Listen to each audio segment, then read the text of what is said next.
আন্তর্জাতিক অঙ্গনের রাতের তাজা আপডেট সংবাদ প্রথমেই জানিয়ে দেব। এইবার ইসরায়েল ধূলিসাৎ হয়ে যাবে। ইসরায়েলে আবারও ঝাঁকে ঝাঁকে ক্ষেপণাস্ত্র হামলা। এরপর জানিয়ে দেব বিস্ফোরণ ঘটিয়ে বাঁধ উড়িয়ে দিল মুসলিম শক্তিধর দেশ পাকিস্তান। এদিকে যুক্তরাষ্ট্রকে মোকাবেলায় যুদ্ধ জাহাজ ও ড্রোন মোতায়েন করল ভেনেজুয়েলা। মার্কিন যুক্তরাষ্ট্রের সর্বনাশ, আলাস্কায় F-35 দুর্ঘটনা।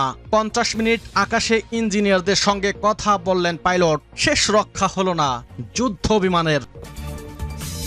এবং সর্বশেষ জানিয়ে দেব ইহুদিবাদী সেনাদের চরম দুঃসংবাদ, সপ্তাহের ব্যবধানে 4500 সেনা হারালো ইউক্রেন। এতক্ষণ শুনছিলেন সংবাদ শিরোনাম, এখন বিস্তারিত। অনুরোধ থাকবে ভিডিওটিতে একটি লাইক দিন, কমেন্টস করে জানিয়ে দিন আপনি কোন জেলা থেকে বা কোথা থেকে এই সংবাদটি শুনছেন। ইসরায়েলে আবারও ক্ষেপণাস্ত্র হামলা চালিয়েছে ইয়েমেনের যোদ্ধারা। ইসরায়েলি সেনাবাহিনী বুধবার 27 আগস্ট জানিয়েছে তারা ইয়েমেন থেকে ছোড়া একটি ক্ষেপণাস্ত্র প্রতিহত করেছে। হুথিরা নিয়মিতভাবে গাজায় ইসরায়েলে আক্রমণের প্রতিবাদে ইসরায়েলে হামলা চালিয়ে আসছে। এই হামলার জন্য তাদের দায়ী করছে দখলদাররা। খবর আল আরাবিয়ার। ইসরায়েলি সেনাবাহিনীর টেলিগ্রামে বিমান বাহিনীর তথ্য উল্লেখ করে বলেছে, কিছুক্ষণ আগে ইসরায়েলের বেশ কয়েকটি এলাকায় সাইরেন বাজানোর পর ইয়েমেন থেকে ছোড়া একটি ক্ষেপণাস্ত্র বিমান বাহিনী দ্বারা প্রতিহত করা হয়েছে। তাৎক্ষণিকভাবে কেউ ক্ষেপণাস্ত্র হামলার দায় স্বীকার করেনি। তবে ইরান সমর্থিত হুথিরা তাদের ফিলিস্তিনি মিত্র হামাসের সমর্থনে প্রায়ই ইসরায়েলে হামলা করে। 2023 সালের অক্টোবরে গাজা যুদ্ধ শুরু হবার পর থেকে বারবার ইসরায়েলে ক্ষেপণাস্ত্র এবং ড্রোন হামলা চালিয়ে আসছে তারা। হুথিরা বলছে, গাজায় হামলা বন্ধ না হওয়া পর্যন্ত তাদের সাধ্যানুযায়ী হামলা অব্যাহত রাখবে। জবাবে ইসরায়েল 2 বছরে ইয়েমেনে একাধিক প্রতিশোধমূলক হামলা চালিয়েছে। হুতি নিয়ন্ত্রিত বন্দর এবং মিলিশিয়া নিয়ন্ত্রিত রাজধানী সানায়ে বিমানবন্দর লক্ষ্য করে সবচেয়ে বড় হামলা হয়। এছাড়া প্রায় প্রতি সপ্তাহে ছোটখাটো হামলা চলছেই। যেমন রোববার সানায় ইসরায়েলি হামলায় কমপক্ষে 6 জন নিহত এবং 80 জনেরও বেশি আহত হয়েছে। হুথি পরিচালিত সাবা সংবাদ সংস্থা এই তথ্য জানিয়েছে। এদিনের হামলা প্রসঙ্গে ইসরায়েলি সেনাবাহিনী জানিয়েছে তারা তাদের নিজস্ব ভূখণ্ডে হুথিদের হামলার প্রতিক্রিয়ায় একটি মাসরিক কম্পাউন্ড, 2টি বিদ্যুৎ কেন্দ্র এবং একটি জ্বালানি ডিপোতে সফল আঘাত করেছে। বিস্ফোরণ ঘটিয়ে বাঁধ উড়িয়ে দিল পাকিস্তান। ভারতের সীমান্তে প্রবল বর্ষণের ফলে পাকিস্তানের পূর্ব দিকে 3টি আন্তঃসীমান্ত নদী অস্বাভাবিকভাবে ফুলে উঠেছে। এ কারণে পানির তীব্র চাপ বৃদ্ধি পাওয়ায় পাকিস্তানের কর্তৃপক্ষ একটি বাঁধের পাশের তীররক্ষা বাঁধ বিস্ফোরণ ঘটিয়ে উড়িয়ে দিয়েছে।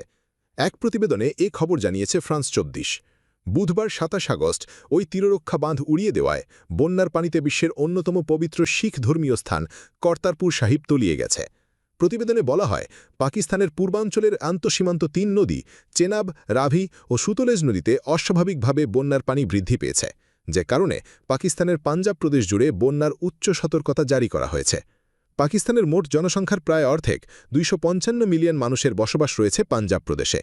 বন্যায় ভয়াবহ পরিস্থিতির আশঙ্কায় চেনাব, রাভি ও সুতলেজ নদীর তীরবর্তী এলাকা থেকে লাখ লাখ মানুষ ও গবাদি পশু সরিয়ে নেওয়ার কাজে সেনাবাহিনী মোতায়েন করা হয়েছে। দুর্যোগ কর্তৃপক্ষের মতে প্রায় 2,10,000 মানুষ অন্যত্র চলে গেছে। বুধবার পানির চাপ অত্যধিক বাড়ায় চেলাব নদীর কাদিরাবাদ বাঁধের তীররক্ষা অংশে নিয়ন্ত্রিত বিস্ফোরণ ঘটিয়ে উড়িয়ে দিয়েছে কর্তৃপক্ষ। যুক্তরাষ্ট্রকে মোকাবেলায় যুদ্ধজাহাজ ও ড্রোন মোতায়েন ভেনেজুয়েলার। যুক্তরাষ্ট্র মাদক চক্র দমনের নামে একাধিক যুদ্ধজাহাজ ভেনেজুয়েলা উপকূলের কাছে পাঠানোর পর মার্কিন প্রেসিডেন্ট ডোনাল্ড ট্রাম্পকে ওপেন চ্যালেঞ্জ জানালেন দেশটির প্রেসিডেন্ট নিকোলাস মাদুরো। এতে 2 দেশের মধ্যে উত্তেজনা তীব্র আকার ধারণ করেছে। ভেনেজুয়েলা এরই মধ্যে তাদের ক্যারিবীয় উপকূল রক্ষায় যুদ্ধজাহাজ ও নজরদারি ড্রোন মোতায়েন করেছে। দেশটির প্রতিরক্ষামন্ত্রী ভ্লাদিমির পাদ্রিনো মঙ্গলবার সামাজিক যোগাযোগ মাধ্যমে পোস্ট করা এক ভিডিও বার্তায় জানান, সমুদ্র উপকূলে ড্রোন টহল জোরদার করা হয়েছে। ভেনেজুয়েলাকে রক্ষায় বৃহৎ নৌযান ও ড্রোন পাঠানো হয়েছে দেশের সীমানার উত্তর দিকের জলসীমায়। এর আগে গত সপ্তাহে যুক্তরাষ্ট্রের প্রেসিডেন্ট ডোনাল্ড ট্রাম্প প্রশাসন লাতিন আমেরিকার মাদক চক্র দমনের জন্য 3টি উভচর যুদ্ধজাহাজ ক্যারিবীয় সাগরে মোতায়েনের ঘোষণা দেয়। এই অভিযানে 2টি যুদ্ধজাহাজ, একটি গাইডেড মিসাইল ক্রুজার এবং একটি পারমাণবিক সাবমেরিন সহ 4,000-এর বেশি সেনা মোতায়েনের ঘোষণা দিয়েছেন ট্রাম্প সম্প্রতি মাদক চোরাচালানের অভিযোগ এনে মাদুরোর বিরুদ্ধে গ্রেফতারি পরোয়ানা জারি করেছেন। তাকে ধরিয়ে দিতে পুরস্কার হিসেবে $25 মিলিয়ন ঘোষণা করা হলেও পরে তা বাড়িয়ে $50 মিলিয়ন করা হয়। একই সঙ্গে ভেনেজুয়েলার স্বরাষ্ট্রমন্ত্রী দিওগসদাদো কাবেলোকে গ্রেফতারে $25 মিলিয়ন পুরস্কার ঘোষণা করেছে যুক্তরাষ্ট্র। তবে মাদুরো ট্রাম্পকে চ্যালেঞ্জ জানিয়ে এসব অভিযোগ উড়িয়ে দিয়েছেন। তিনি বলেন, ভেনেজুয়েলায় মাদক উৎপাদনের কোনো সুযোগ নেই এবং যুক্তরাষ্ট্র পরিকল্পিতভাবে তার সরকারকে উৎখাতে ষড়যন্ত্র করছে। তিনি আরও অভিযোগ করেন, যুক্তরাষ্ট্র নিজেদের দেশে মাদক সংকট সমাধানে ব্যর্থ হয়ে ভেনেজুয়েলার ওপর অন্যায়ভাবে দোষ চাপাচ্ছে। দেশটির প্রতিরক্ষামন্ত্রী জানান, পূর্বাঞ্চলে চালানো অভিযানে বেশ কয়েকটি অবৈধ জাহাজ ঘাঁটি ধ্বংস করা হয়েছে, যেখানে অপরাধীরা মাদক পরিবহনের জন্য আধা সাবমেরিন ও নৌকা প্রস্তুত করছিল। আলাস্কায় F-35 দুর্ঘটনা, 50 মিনিট আকাশে ইঞ্জিনিয়ারদের সঙ্গে কথা বলেন পাইলট। মার্কিন বিমান বাহিনীর একটি F-35A যুদ্ধবিমান চলতি বছরের জানুয়ারিতে আলাস্কা আইলসন এয়ারফোর্স বেসে ভয়াবহ দুর্ঘটনায় বিধ্বস্ত হয়। সর্বশেষ প্রকাশিত তদন্ত প্রতিবেদনে জানা গেছে, দুর্ঘটনার আগে পাইলট আকাশেই প্রায় 50 মিনিট ধরে বিমান নির্মাতা লকহিড মার্টিনের ইঞ্জিনিয়ারদের সঙ্গে কনফারেন্স কলে সমাধান খুঁজছিলেন।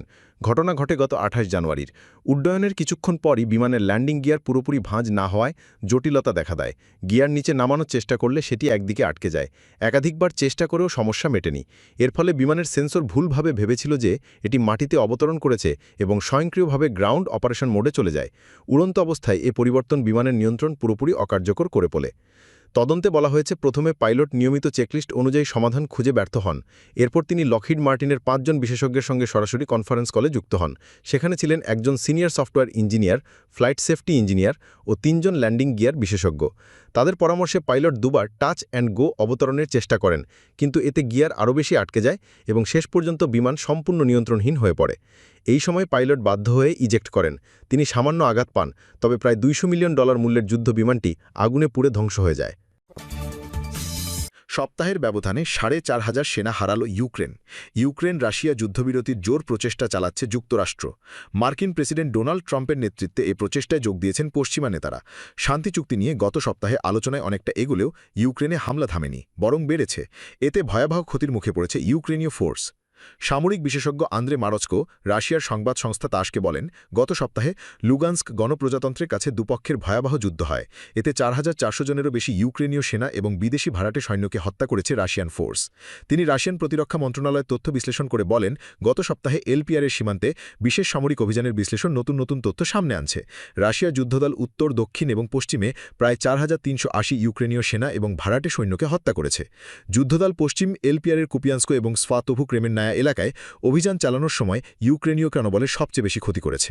সামরিক বিশেষজ্ঞ আরও বলেন, রাশিয়ান সেনারা গত সপ্তাহে 6টি ট্যাঙ্ক, যার মধ্যে 3টি ছিল লেপার্ড ট্যাঙ্ক, 55টি ফিল্ড আর্টিলারি বন্দুক, একটি grad multiple launch rocket system, 49টি রেডিও ইলেকট্রনিক এবং কাউন্টার ব্যাটারি যুদ্ধবিমান স্টেশন, 93টি গোলাবারুদ, জ্বালানি এবং উপকরণ ডিপো এবং প্রায় 270টি শত্রু যুদ্ধযান ধ্বংস করেছে।